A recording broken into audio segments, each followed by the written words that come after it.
صرف 4 چیزیں اپنے کچن میں سے اٹھا لیں، انشاءاللہ العزیز آپ کی قبض، معدے کا درد، السر، تذابیت ہمیشہ کے لیے انشاءاللہ ختم ہو جائے گی۔ مستند اسلامک وظائف کے لیے روحانی ٹی وی مولانا انیس کو سبسکرائب کریں۔ روحانی ٹی وی مولانا انیس۔ السلام علیکم ورحمۃ اللہ وبرکاتہ۔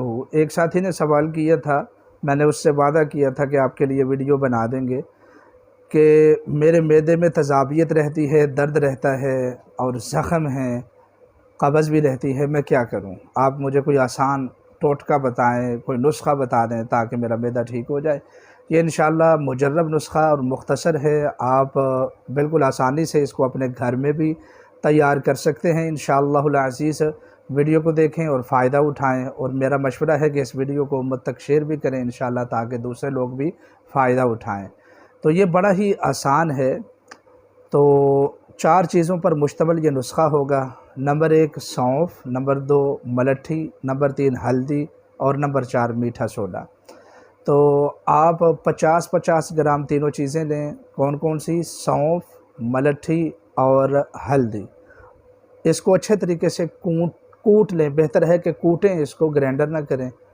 اگر کوٹنے کا کوئی سبب نہ ہو آپ کے پاس تو پھر اس کو گرینڈر کر لیں، اچھے طریقے سے اس کو صفوف کریں، جس کو کہتے ہیں نا کہ کپڑے میں سے چھان لیں، کپڑ چھان اس کو کر لیں، اور پھر بعد میں 10 گرام اس میں میٹھا سوڈا ایڈ کر دیں اور اس کو اپنے پاس محفوظ کر کے رکھ لیں انشاءاللہ عزیز۔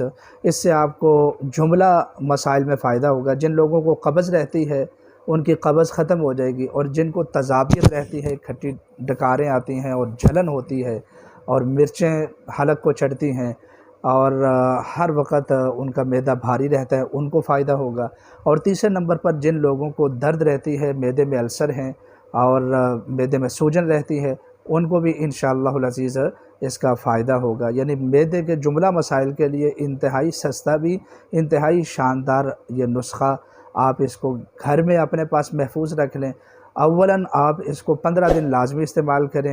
چھوٹا آدھا چمچ آپ اس کا استعمال کر سکتے ہیں، صبح اور شام آپ اس کو استعمال کریں، اور کھانے کے 1 گھنٹہ بعد سادہ پانی کے ساتھ انشاءاللہ العزیز آپ بے حد اس میں فائدہ پائیں گے اللہ کی مہربانی اور اللہ کی توفیق سے۔ تو ریکویسٹ ہے کہ اس ویڈیو کو شیئر کریں اور اپنے مسائل کے لیے ہمیں کومنٹ کریں اور ہمارے چینل کو سبسکرائب فرمائیں۔